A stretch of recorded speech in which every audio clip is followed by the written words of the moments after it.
So ఇప్పుడు కంటెంట్లో కొంచెం ఇక డెప్త్లోకి వెళ్ళి ఎండ్కి వచ్చాం సార్.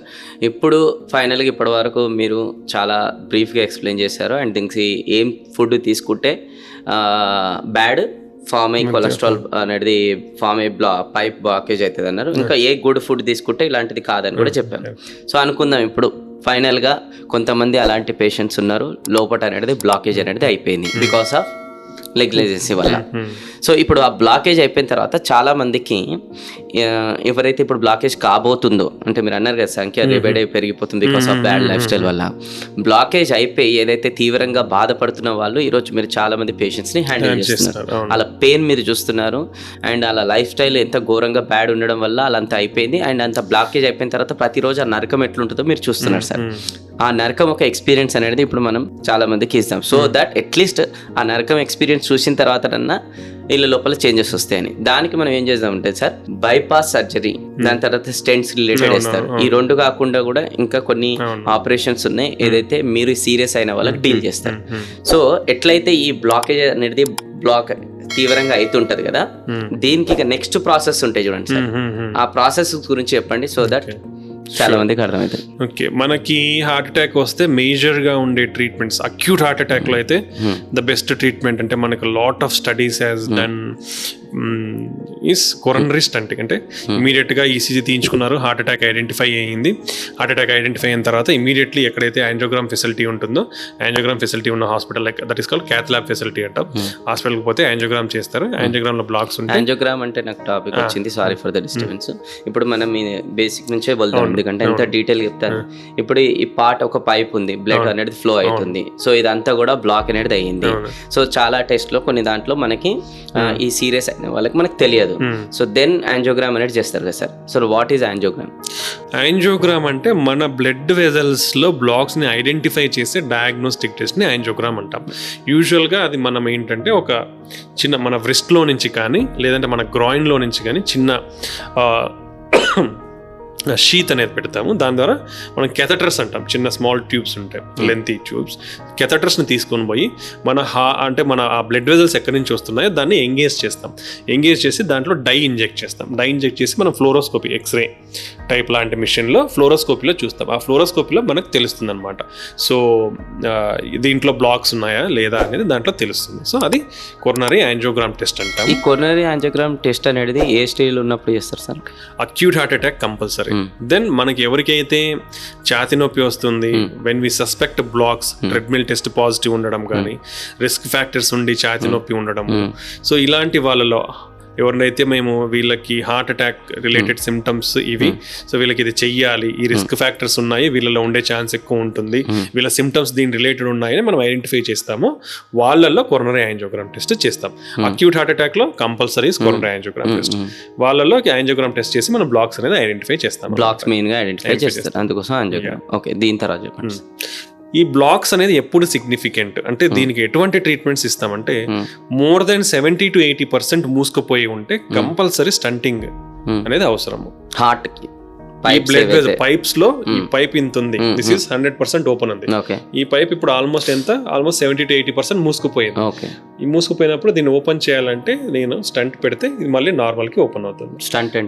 స్టంట్ అంటే ఒక small metallic tube, drug coated metallic tube అంటాం. మనకి యూజువల్ గా కోబాల్ట్ ప్లాటినం, కోబాల్ట్ క్రోమియం ఇట్లాంటివి ఉంటాయి.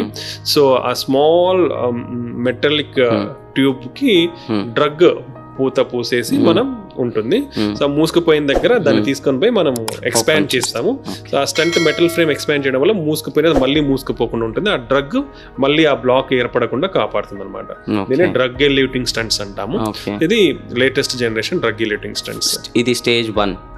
ఇది మనం definitive treatment for coronary artery blocks. అంటే దీంట్లో డిఫరెంట్ టైప్స్ ఆఫ్ బ్లాక్స్ ఉంటాయండి. సింపుల్ ఫ్యాటీ బ్లాక్స్ అంటాం. అది ఫ్యాట్ ఉంటుంది, సాఫ్ట్గా ఉంటుంది కాబట్టి ఈజీ టు స్టంట్. అదే ఫైబ్రస్ అండ్ క్యాల్సిఫిక్ బ్లాక్స్ అంటాం. ఫైబ్రస్ ఏంటంటే ఈ ఎలాస్టిక్ టిష్యూ ఎక్కువ ఉంటుంది. ఎలాస్టిక్ టిష్యూ మనం మూసుకుపోయినప్పుడు ఎక్స్పాండ్ చేస్తే సరిగ్గా కూడా ఎక్స్పాండ్ ఇట్లాంటప్పుడు మనం స్పెషల్ టైప్ ఆఫ్ మెటీరియల్ వాడాల్సి ఉంటుంది, కటింగ్ బెలూన్స్ ఇట్లాంటివి. అలా కాకుండా కొన్ని క్యాల్సిఫిక్ బ్లాక్స్ అంటాం. సిమెంట్ గోడ ఎంత గట్టిగా ఉంటుంది అంత గట్టిగా సిమెంట్ ఉంటుంది.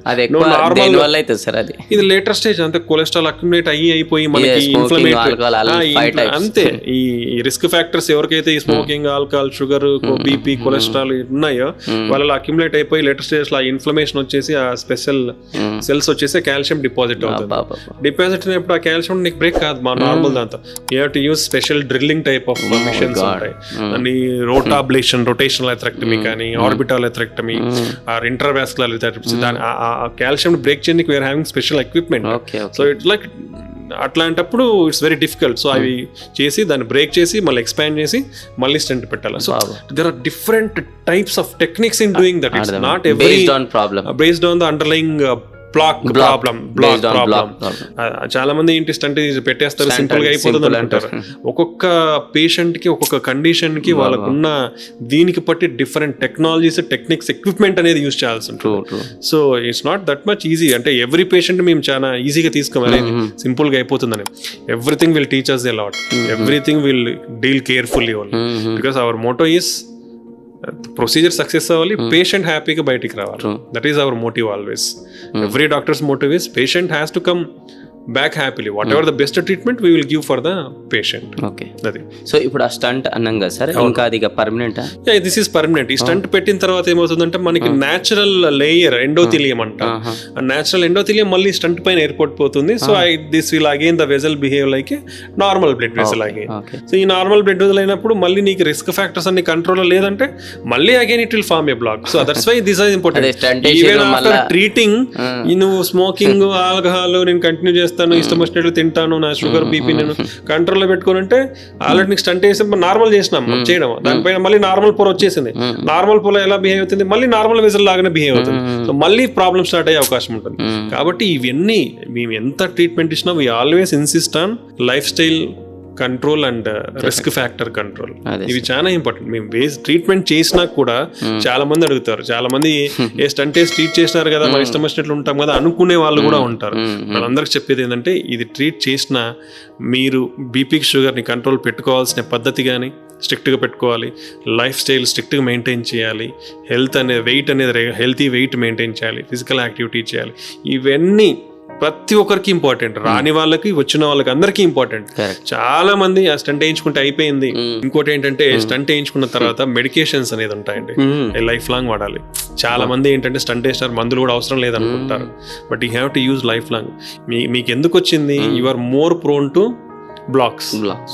సో నువ్వు ఆ మోర్ ప్రోన్ ఉన్నప్పుడు నీకు ఆ మెడికేషన్స్ నీకు కంపల్సరీ, అంటే cholesterol lowering medications, blood thinners, నీ risk factors, sugar, BP medications ఉంటే అవి స్ట్రిక్ట్ కంట్రోల్ చేసుకోవడం, ఇవన్నీ చాలా ఇంపార్టెంట్. సో ఒకసారి స్టంట్ వేయించుకున్న తర్వాత మీరు మెడికేషన్స్ అనేది లైఫ్ లాంగ్.